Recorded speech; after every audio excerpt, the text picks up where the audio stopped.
Oke, kita langsung masuk aja ke mindset dasar yang wajib banget kalian punya waktu melakukan investigasi. Ingat satu aturan emas ini.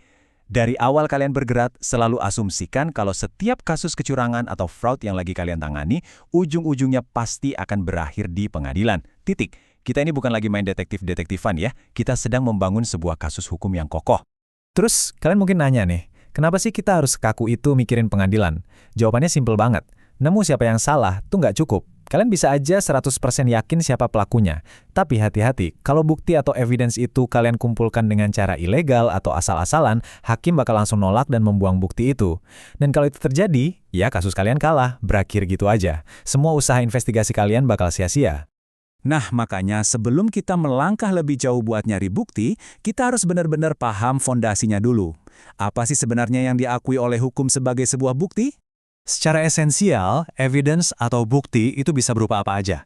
Bisa dari omongan saksi, tumpukan dokumen, data digital di dalam flash disk, atau bahkan objek fisik kayak kunci ruangan. Intinya cuma satu. Bukti ini harus punya kekuatan buat bikin hakim atau juri percaya kalau suatu fakta itu benar atau salah. Selama hal itu bisa membuktikan sesuatu di ruang sidang, itu adalah evidence. Tapi, tunggu dulu. Nggak semua barang atau info yang kalian temuin bisa main bawa aja ke meja hijau. Ada aturannya. Pengadilan tuh punya 3 aturan main ketat yang nentuin apakah temuan kalian sah disebut sebagai bukti. Kita syarat mutlaknya itu relevan, material, dan kompeten. Kita bahas yang pertama dulu ya, relevan atau relevan. Artinya, bukti ini harus nyambung sama kasusnya. Nggak melulu harus langsung nunjukin siapa pelakunya kok, tapi minimal mendukung jalan cerita kasus tersebut. Misalnya, kalian nemuin motif kenapa si tersangka ini butuh uang cepat, atau ada jejak dia berusaha nyembunyiin dokumen. Nah, itu relevan banget. Syarat kedua, material. Maksudnya, bukti itu harus punya dampak yang signifikan. Gini analoginya. Bayangin ada fraud terjadi di server data. Terus ada fakta, kalau si tersangka terekam CCTV lagi ada di ruang komputer pas banget kejadian berlangsung. Itu sangat material, penting banget kan? Tapi, kalau kalian bawa bukti dia lagi makan siang di kantin 2 jam sebelum kejadian, ya, emang itu fakta, tapi itu non-material, detil kecil yang nggak ngerubah arah kasus dan ujung-ujungnya pasti ditolak sama hakim. Syarat yang ketiga itu kompeten atau kompeten. Artinya sumber buktinya harus valid secara hukum. Nah, ini yang sering banget ketukar sama credibility atau kredibilitas. Bedanya jauh loh, kompetensi itu urusannya sama hukum. Hakim yang nentuin apakah seseorang berhak atau punya kapasitas buat bicara. Contohnya gini, seorang polisi patroli sangat kompeten buat bilang, saya tidak melihat tanda kehidupan pada korban.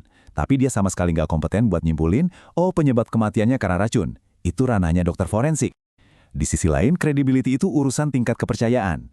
Ini soal juri atau hakim yang menilai, oke, saksi ini memang kompeten, tapi omongannya jujur dan bisa dipercaya nggak sih? Oke, sekarang kita geser sedikit fokusnya ke unsur manusianya. Bukti kan nggak cuma kertas, tapi juga kesaksian. Tapi ingat, ada aturan mainnya soal siapa yang boleh bicara dan apa yang boleh mereka sampaikan. Di persidangan, ada 2 jenis saksi yang perannya beda bumi dan langit. Pertama, fact witness atau saksi fakta. Tugasnya cuma satu, cerita tentang apa yang dia lihat, dia dengar, atau dia alami sendiri secara langsung. Nggak boleh ada opini sama sekali. Sebaliknya, yang kedua itu expert witness atau saksi ahli. Nah, kalau yang ini malah didatangkan khusus buat ngasih opini. Begitu seorang saksi mulai narik kesimpulan atau menganalisis sesuatu, mereka udah masuk ke ranah saksi ahli. Dan jelas mereka harus punya lisensi atau keahlian akademis yang sah buat memvalidasi opininya tadi. Ngomongin saksi, kita nggak bisa lepas dari aturan yang namanya hearsay rule atau aturan desas-desus. Hearsay itu simpelnya kesaksian dari omongan orang lain. Kayak, kata si A, si B yang ngambil uangnya. Terus kenapa yang model begini hampir selalu ditolak mentah-mentah di pengadilan? Ya karena pengadilan kan nggak bisa manggil si A yang asli untuk dicecar pertanyaan atau di cross-examine. Risiko salah paham dari cerita mulut ke mulut ini tuh terlalu gede. Tapi, hukum itu nggak sebuta itu kok.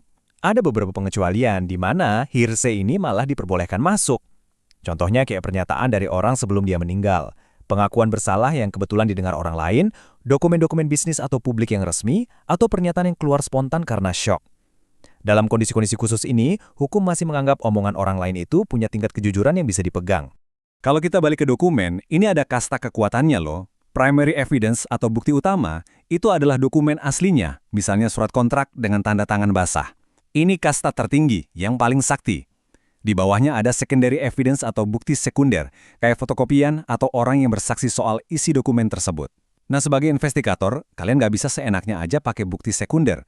Harus ada alasan hukum yang valid banget, misalnya gedung arsipnya keburu terbakar atau dokumen aslinya udah hancur. Baru deh salinannya bisa diterima sama hakim.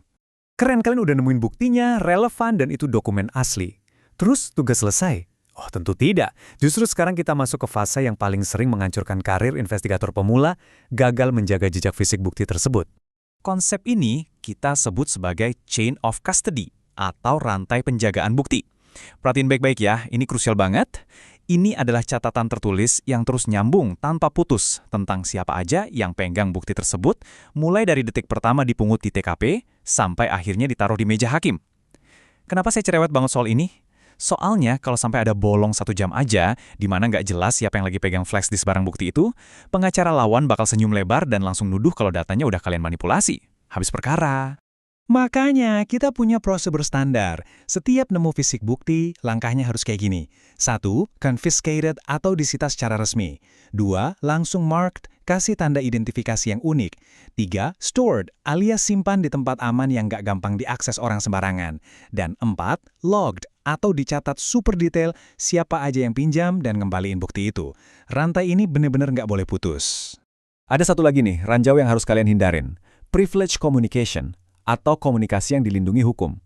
Kalau kalian nemu email curhat antara suami istri, diagnosa dokter ke pasiennya, atau obrolan rahasia pengacara sama kliennya, stop. Kalian nggak bisa asal pakai itu jadi bukti di pengadilan. Hubungan-hubungan ini diistimewakan secara hukum. Pengecualiannya cuma kalau bocor secara nggak sengaja ke pihak ketiga, atau mereka sendiri yang secara sadar nyabut hak perlindungannya. Setelah bukti fisiknya aman, kita melangkah ke ranah psikologis, strategi wawancara dan pengakuan. Di sini seni ekstraksi informasi bermain. Kita bakal nyoba ngorek info langsung dari kepala target. Ingat ya, suspek atau tersangka itu juga manusia.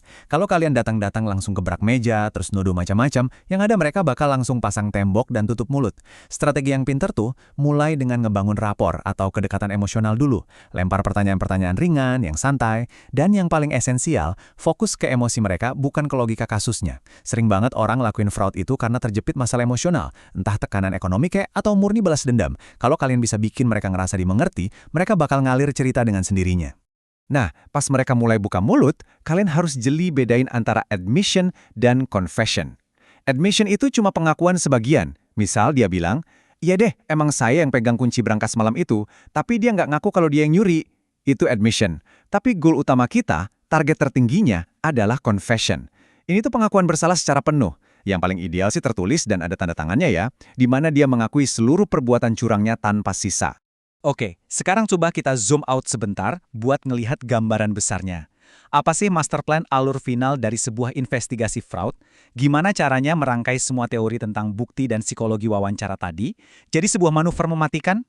Investigasi fraud yang sukses tuh alurnya selalu bergerak dari luar ke dalam. Langkah pertama, kalian kumpulin semua bukti dokumen pelan-pelan, secara diam-diam. Langkah kedua, kalian interview saksi-saksi yang jarak posisinya paling jauh dari target utama. Langkah ketiga, lingkaran pencariannya mulai menyempit, dekati orang-orang terdekat suspek. Terakhir, langkah keempat, barulah kalian serang jantung pertahanannya dengan menginterogasi si target utama. Kenapa urutannya begini? Coba bayangin kalau kalian langsung nyergap target utama di awal, tanpa amunisi bukti yang cukup. Wah, mereka bisa dengan gampang ngeles, mutar balik fakta, atau parahnya lagi, malah langsung ngancurin barang buktinya.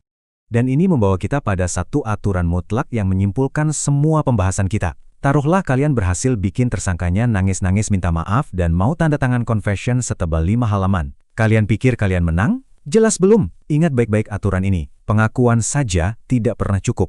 Hakim manapun gak akan berani menjatuhkan vonis cuma bermodalkan pengakuan aja. Kenapa? Karena siapa tahu orang itu lagi diancam. Atau dia rela pasang badan buat nutupin bosnya. Hukum mewajibkan kalian buat selalu punya corroborating evidence. Harus ada bukti pendukung, kayak dokumen fisik, jejak transfer, atau data independen lainnya yang membuktikan kalau pengakuan itu memang benar-benar terjadi.